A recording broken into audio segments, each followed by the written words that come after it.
예, 예수님께서 부활하신 지금 몇 년 됐죠? 몇 년? 2014년 정말입니까? 예, 산수를 조금 하시기 바랍니다. 거기서 30 빼십시오. 예, 음, 그래도 부활의 효력은 어저께나 오늘이나 내일이나 그 효력은 영원합니다. 이 부활절은 예수님께서 우리 죄를 대속하기 위해서 이 땅에 오셔서 죽으시고 또 죽은 자 가운데서 사흘 만에 다시 살아나신 것을 기념하는 주일입니다. 이 부활은 우리 지난번에 말씀드린 것처럼 사람에게 해당되는 법칙 중에 가장 중요한 법칙이 하나 있다고 그랬죠? 무슨 법칙이죠? 네, 생명의 법칙, 죽음의 법칙. 이 죽음의 법칙을 초월하는 게 부활입니다. 오늘 본문에 예수님께서 이제 죽어서 장례를 치르는 야이로의 딸을 살리셨어요. 이걸 이제 세상 사람들은 부활시켰다고 그러고 우리는 그냥 포생시켰다고 그럽니다. 왜냐하면 예수님의 부활과 차별될까봐. 하여튼 야이로의 딸의 부활과 예수님의 부활이 어떤 차이가 있는지 혹은 같은지 그리고 어떤 것이 우리에게 의미가 있는지 이거 좀 따져보려고 합니다. 왜냐하면 어느 것이 우리가 챙겨야 될 부활인가 봐야 할 거 아닙니까? 우리 앞전에 말씀드린 것처럼 우리가 죽으면 마지막 날에 최종 순간에 예수님 재림하실 때 부활의 몸을 입는다고 그랬는데 그때 어떤 몸을 입겠느냐는 거죠. 자, 오늘 본문의 해당장 야이로는 딸의 사망 사실을 알면서도 예수님을 모시고 갔어요. 부족하지만은 인간의 상식을 포기했죠. 초월하고 따라간 겁니다. 어느 순간에 이제 우리 노력들, 우리의 능력도, 우리의 가지고 있는 지식들, 이거 다 포기하고 주님만을 바라보는 때가 있어요. 왜냐하면 내 힘으로 해서는 안 되는 것들이 너무 많잖아요. 혹시 여러분, 내 힘으로 돼가지고 안 되는 것들 없으시는 분들, 그런 분 계시면 빨리 나가주세요. 예수님 필요 없는 분이잖아요, 그분들은. 자, 그래서 주님만을 바라볼 때가 있어요. 그저 하늘만 쳐다볼 때가 있죠.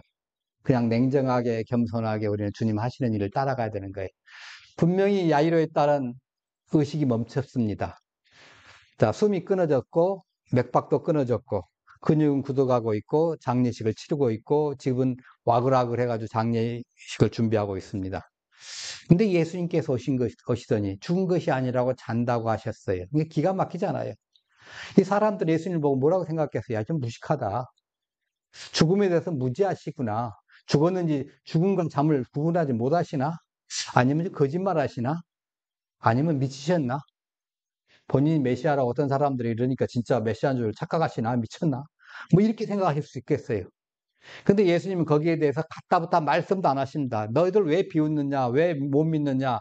이거 꾸짖지 않으시고 이 소녀의 시체가 있는 방으로 들어가셨어요. 소녀의 부모하고 베드로와 요한과 야고보를 대동하고 들어갔어요. 그래서 이제 그 아이의 손을 잡고 이제 얘기를 하십니다. 뭐라고 하셔요? 달리다굼, 달리다굼. 번역하면 소녀야, 내가 내게 말하노니 일어나라. 예. 마가복음이 이렇게 특별하게, 이게 정확하게 끼워 넣어서 이제 뭐 의역적인 번역을 해놨습니다. 부정한 시체가 돼서 이제 그 소녀가 눕혀져 있어요. 부정한 시체에 손을 대면 내가 부정하게 되는 거 우리 배웠잖아요. 그런데 예수님께서는 그 아이의 손을 잡았습니다. 이게 무슨 손이에요? 죽음을 향해서 뻗는 생명의 손길이에요. 우리가 완전 시체처럼 세상을 다 포기하고 있을 때 주님밖에 살 수 없습니다. 소망이 없습니다 할 때 주님께서 우리의 손을 붙잡아 줍니다. 내가 완전히 손 놨을 때 내 의식과 지식과 모든 것을 다 포기하고 주님께 맡길 때 주님 나를 통해 열사하십니다. 처음 야이로가 바닷가에서 예수님께 간청하기를 뭐라고 했습니까? 내 아이가 죽어가니까 그 아이의 손을 해가지고 얹어서 고쳐달라고 얘기를 했습니다. 그 말 그대로 마치 살아있는 환자에게 하듯이 하신 거예요. 예수님 아주 진지하게 하시는 거예요. 외부에서 볼 때는 뭐라고 객관적으로 볼 때는 시체에 손을 대니까 세상 율법도 모르고 부정한 자에게 손을 댄다고 할 거 아니에요. 근데 부정한 시체를 만들더라도 예수님이 만지면 그 부정한 것도 정결하게 되는 거 우리 앞에서 배웠잖아요. 네. 그래서 아랑곳하지 않고 만지십니다. 그 부정함을 정결하게 해주시고 하시는 거예요. 이렇게 절망에 빠진 사람, 절망에 처한 사람 주님께서 잡아주십니다. 얼마나 인자하신 주님이십니까? 출애굽기에 보시면요. 내가 내 손을 들어 애굽 중에 여러 가지 이적으로 그 나라를 친 후에 그가 너희를 보내라. 출애굽하겠다는 그 의지의 그 표현입니다. 아직 13장, 14장에서는 출애굽의 이제 사건이 나오니까 그 전에 모세를 통해서 출애굽 어떻게 될 것인가를 얘기하는데 주님께서 그 손을 하시겠다는 거예요. 네. 그래서 이건 뭐냐면 주님의 손이 역사하신다는 것은 절망에 빠져가지고 도저히 자기 힘으로는 헤어나올 수 없는 지경에 됐을 때 하나님께서 특별하게 손을 내밀어서 끄집어 올리는 그 장면을 연상케 하는 거예요. 네. 주님의 손이 그들과 함께 하시며 사도행전 11장 20절에 수많은 사람들이 믿고 주님께 돌아오도록 했습니다.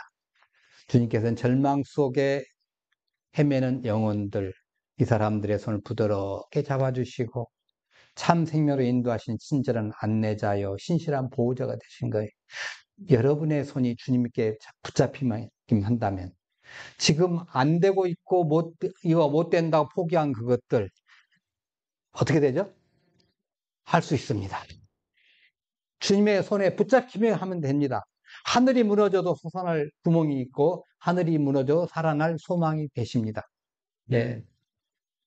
예수님께서는 부정한 시체지만 소녀의 손을 잡고 아람어로 달리다고 마셨어요. 네, 소녀야 일어나라 하신 거죠. 이 팔레스타인 그 지방에서 통용되던 그 아람어에서 유래한 건데 보통 이것은 우리 김기현 집사님이 아침에 일어나기 전에 옆에 있는 아들을 딱 깨우려고 깨울 때 이제 할 때 뭐라고 하냐면 이 소리를 해요. 또는 딸을 깨울 때 달리다 꿈 그런 겁니다. 잠자는 애를 야 일어나 이제 일어나 학교 가야지 밥 먹고 할 때 달리다 꿈 하는 거예요. 소녀에게. 그때 이제 정확하게 여기다가 예수님께서 조금 의역적으로 하자면 내가 네게 명한다. 너 일어나. 엄마가 지금 할 때 한두 번 해서 부드럽게 소리했을 때 처음에 부드럽게 소리할 때는 잘 안 일어날 수 있잖아요. 근데 거기다가 조금 강조점을 둬가지고 야 내가 너한테 지금 명하니까 일어나. 요즘 말하면 이제 좋은 말 할 때 일어나 소리겠죠. 우리 현대사회에서 쓰다 보면 예. 자, 하여튼 예수님께서 일어나라고 명하시니까 즉각적으로 방이 일어났죠. 예, 이 앞전에 우리가 살펴봤듯이 그 영이 돌아와 아이가 곧 일어나거든. 그 영이 죽자마자 떠났는데 다시 돌아온 거예요. 육체를 떠났던 영이 돌아온 거죠. 영만 돌아온 게 혼도 돌아왔겠죠. 그러니까 소년이 일어났을 뿐 아니라 걸었어요. 이 소녀의 나이가 몇 살이죠? 예, 12살이에요. 12살이면 어때요? 가만히 누워있으라면 그거 가만히 누워있습니까? 걔는 병든애예요. 뭔가 지금 꿈지락꿈지락하고 그냥 막 움직이고 이게 정상적이에요. 예, 가만히 놔뒀을 때. 물론 하나님께 경배할 때는 경건하게 앉아있겠지만은 그게 12살 소녀의 본래의 그 모습대로 생기발랄하게 막 걸어 다니는 거예요. 생명을 찾았잖아요. 온기도 회복됐어요. 사람들이 막 놀랍니다. 예. 예수님께서 이 죽은 사람을 살리신 경우가 성경에 몇 번 나오죠?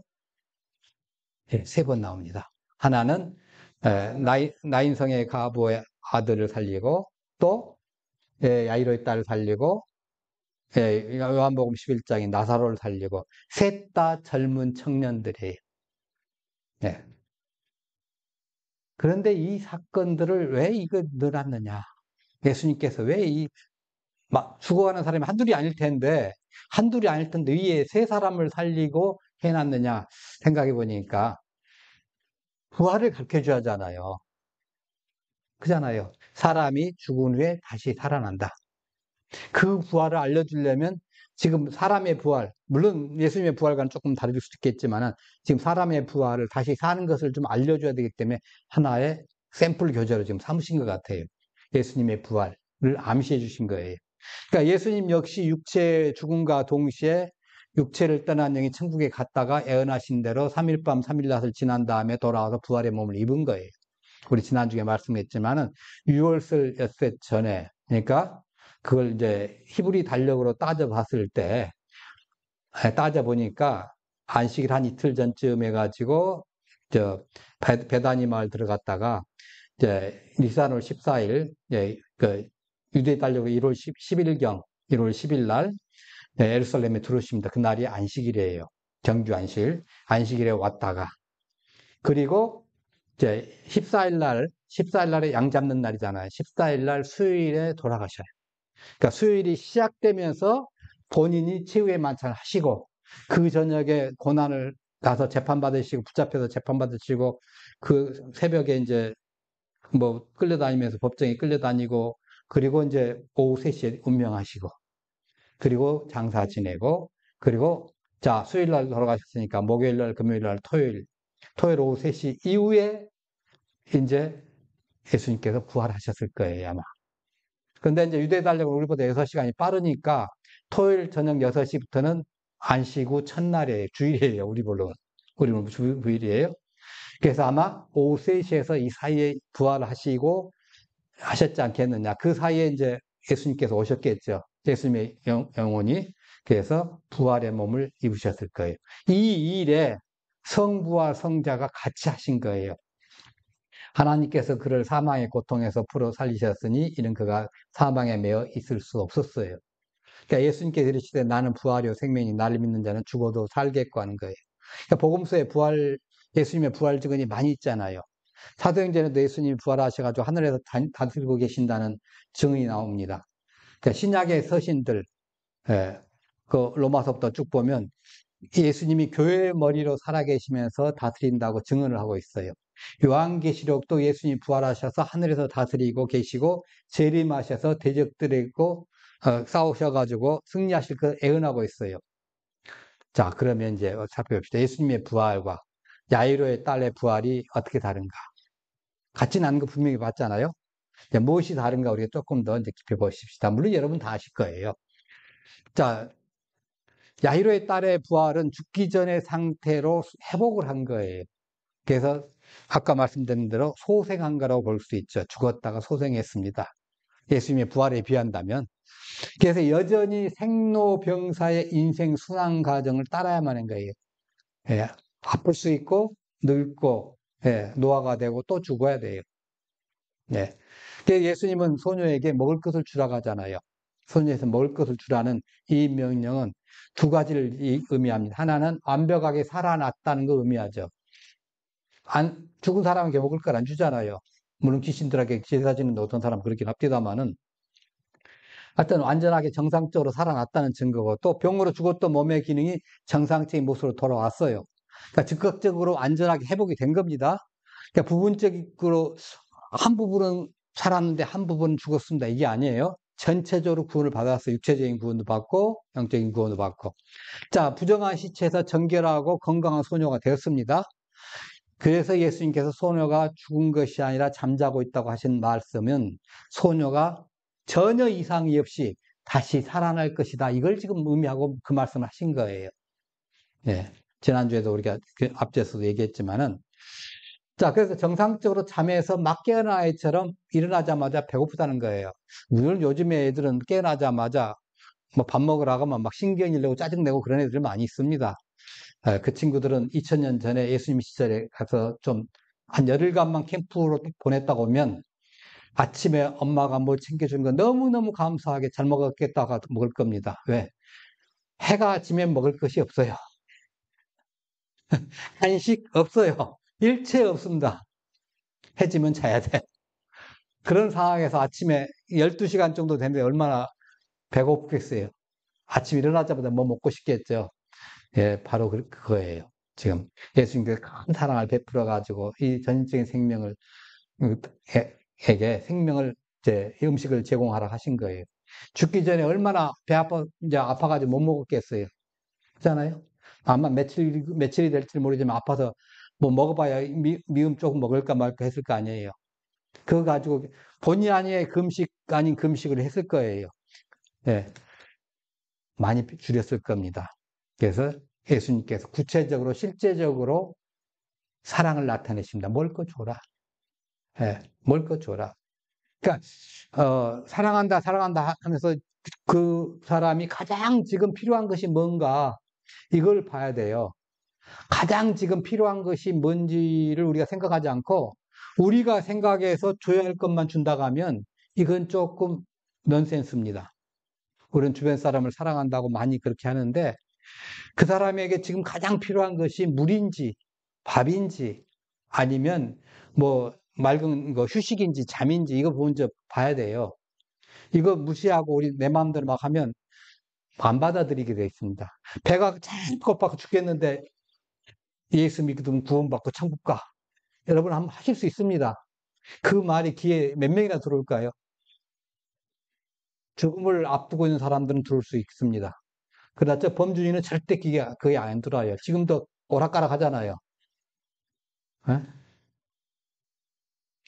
자, 그러니까 필요를 챙겨주시는 거예요. 그러니까 예수님 영혼의 문제뿐 아니라 육신의 문제도 해결하시는 궁극적인 해결자이셔요. 이걸 우리는 알아야 합니다. 먹을 것을 주라는 말씀은 우리 인생은 주님의 돌보심이 필요합니다. 이런 의미예요. 부활했지만 소년은 여전히 생로병사의 굴욕에 그 굴레에서 벗어나지 못하고 있어요. 삶이 연장될 뿐이에요. 먹지 않고는 살지 못하는 육체의 한계성이 있는 거예요. 자, 이 정도 되니까 주위의 부모들이 막 놀랐겠죠. 놀래니까 예수님께서 뭐라고 하냐면, 야, 더 이상 알리지 마. 예수님께서 귀신 들린 자는 고치시고 알리시고, 알리라고 했잖아요. 혈루병 환자의 치유를 공개적으로 막 선언을 했잖아요.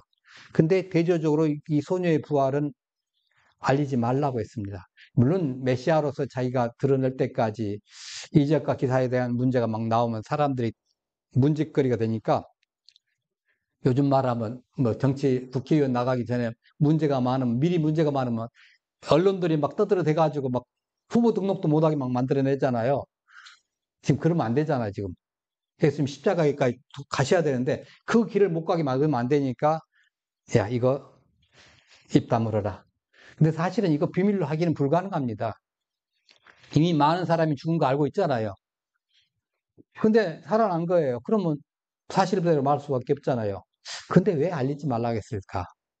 절대적으로 비밀에 붙이라는 말이 아니라 그거 쓸데없이 많이 퍼져나가는 거 원치 않으신 거죠. 만일 공개하라고 마음대로 알려라 그랬다면 이런 문제가 생길 거예요. 죽었던 사람 중에 내 사랑하는 아내가 죽었다. 예수님한테 끌고 오지 않겠어요? 모시고 오지 않겠어요? 살려주세요.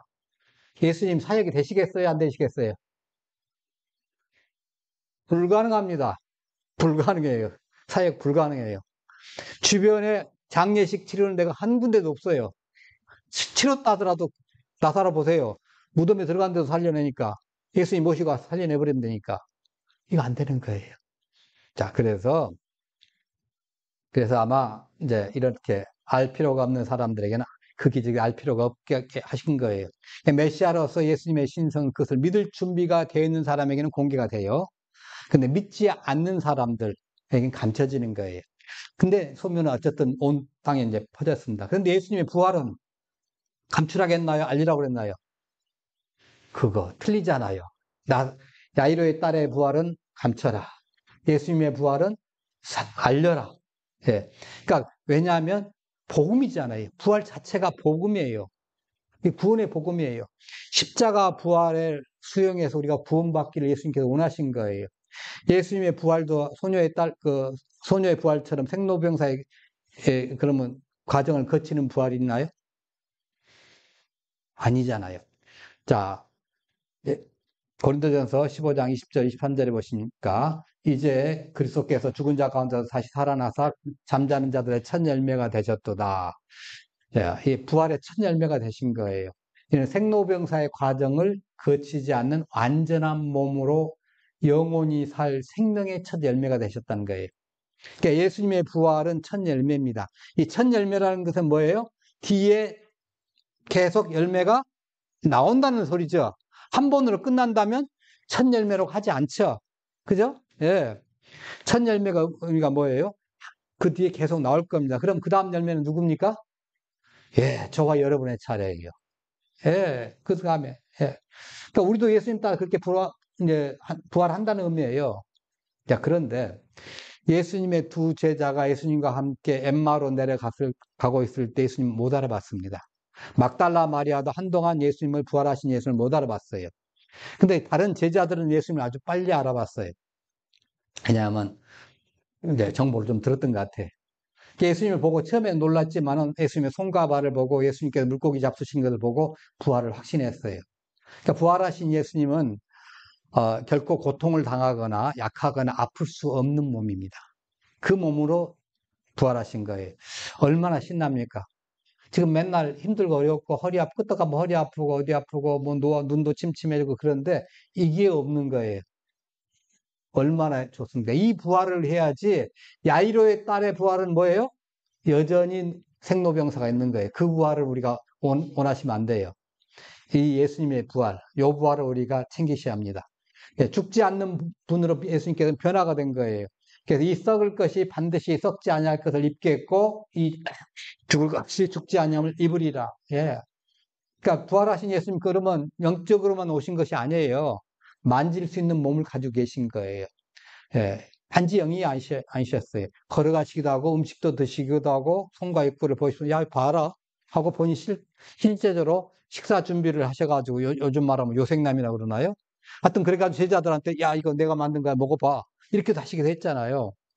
예. 그렇게 하셨어요. 이렇게 육체적으로 부활하신 거예요. 그렇지만 부활하신 예수님은 또 갑자기 나타났다가 갑자기 사라지기도 하신 거예요.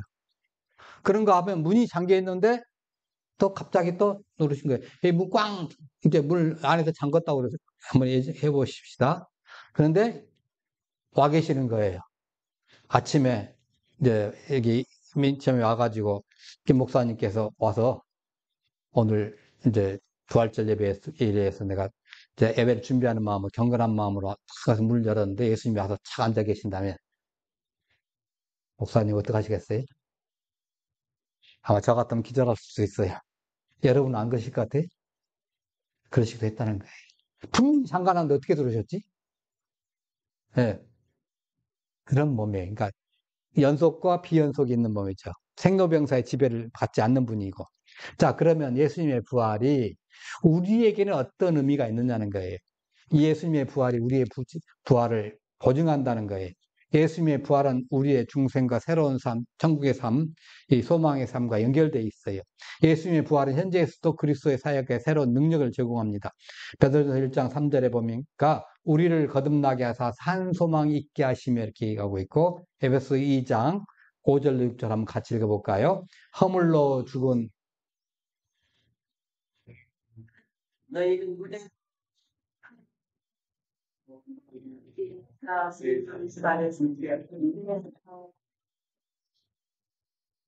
예. 그리스도의 부활 때문에 우리 속에 영적인 힘이 작용하고 있어요. 그리스도의 부활하신 능력이 우리 속에 역사하고 작용하고 있는 거예요. 저와 여러분이.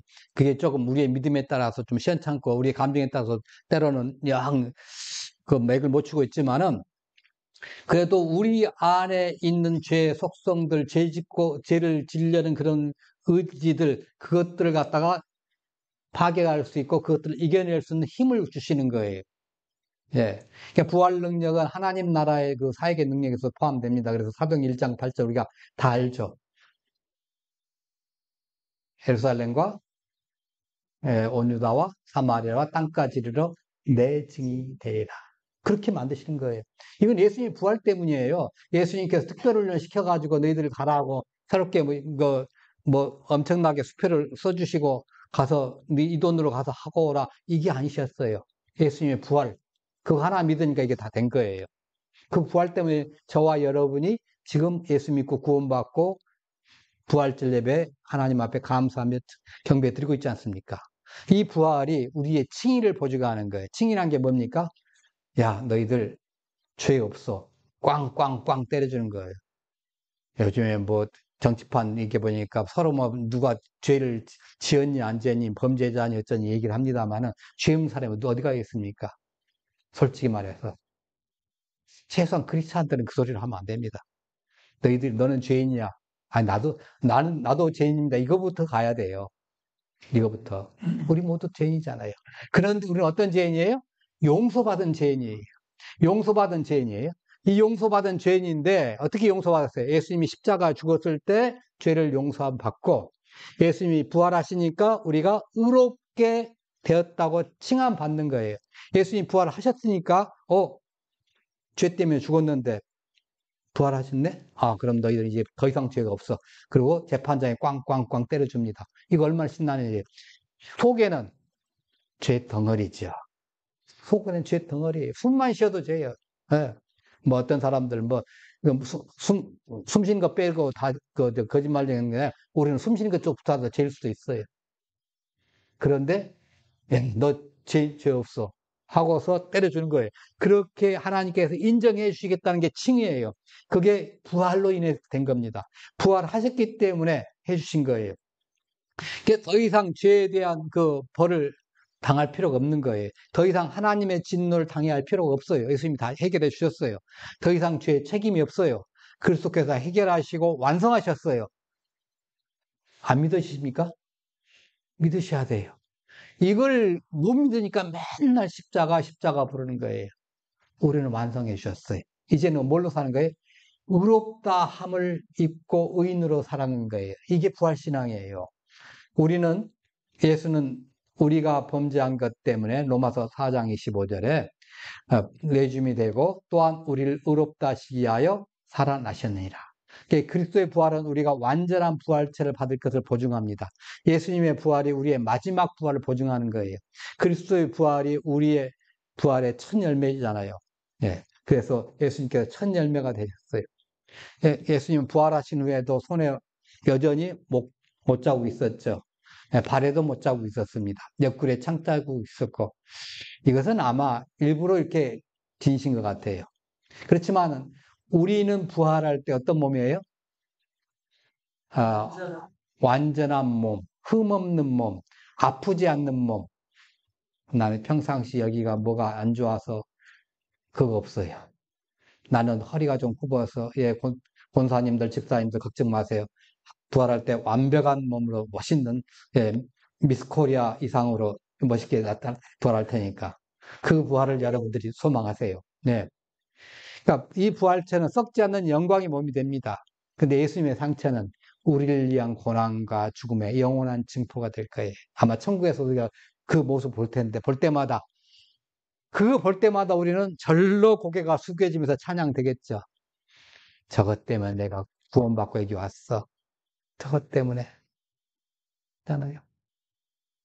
어릴 적에 어린아이를 살리기 위해서 불난짐에서 애를 안고 나오다가 화상을 입었어요. 그 엄마가 이제 나중에 아기가 엄마 왜 손에 이런 얼굴에 화상 입었어 하고 물어보니까 야, 그 아빠가 가르쳐줍니다. 엄마가 너를 안고 너를 살리기 위해서 불난집에서 끌고 나오다가 화상을 입었단다. 그러면 그 아이는 어떻게 되겠어요? 엄마의 손과 얼굴에 화상을 볼 때마다 엄마의 사랑이 생각이 날 거 아니에요. 나 때문에. 그 영원한 증표를 삼으십니다. 여러분, 이미 죽어 장례를 치르고 있는데 예수님께서는 시신에 손을 얹고 달리다금 소녀에 일어나라 하셨습니다. 해 뜨는 아침에 부모가 아이 사랑스러운 어조로 얘 일어나 하고 하던 흔히 쓰던 말로 깨우셨어요. 아주 새 아침에 환희와 정겨움을 더해 주신 거죠. 생명과 부활의 새로운 것을 갖다 열어주십니다. 친히 그 아침을 마련해 주셨고 모든 죽어있는 영혼들에게 그 아침 맞이하도록 달리다금하고 친히 깨우신 거예요. 우리가 영적으로 지치고 육체적으로 정신적으로 지치고 죽어갈 때 우리를 깨우십니다. 야, 너 일어나. 회사에서 좀 이상한 상사 때문에 막 돌아버릴 것 같아도 주님께서 야, 너 거기에 파묻히면 안 돼. 공부하다 그냥 뭐 안 돼가지고 미쳐버릴 것 같아도 너 걱정하지 마. 일어나. 예수님 깨우시셔요. 이렇게 해주십니다. 우리를 회복시켜 주십니다. 예. 야이로의 딸처럼 우리도 일어나 회복하게 하십니다. 예. 야이로의 딸을 살리신 주님께서 죽은 자 가운데 4일 만에 다시 살아나셨습니다. 생로병사의 그런 과정을 거치지 않는 완전한 몸으로 부활하셨습니다. 그런 영원히 살 부활의 몸을 입으셨습니다. 영원한 육체적인 부활체를 가지고 계실 거예요. 우리도 예수님의 부활로 그 부활을 보장받았습니다. 예, 우리 역시 물질적이고 물리적인 이 새로운 세계, 예, 새로운 세계 우리 죽고 난 다음에도 영원히 살 거예요. 우리는 그걸 바라보고 사는 거예요. 이 땅에서 아무리 뭐 하더라도 이 앞전에 수요일 때 말씀드렸잖아요. 우리는 존재적인 가치에 볼 때는 미세먼지, 극초 미세먼지에 해당된다. 예, 그렇게 했잖아요. 말씀드렸잖아요. 그런 존재를 우리 어떻게 해요? 하나님의 자녀로 삼아주신 거예요. 우주의 공주로, 우주의 왕자로 삼아주신 거예요. 예, 단순하게 천사와 같은 영적인 존재로만 살아라 이게 아니에요. 물리적인 존재로 또 이렇게 살아가라고 하셨어요.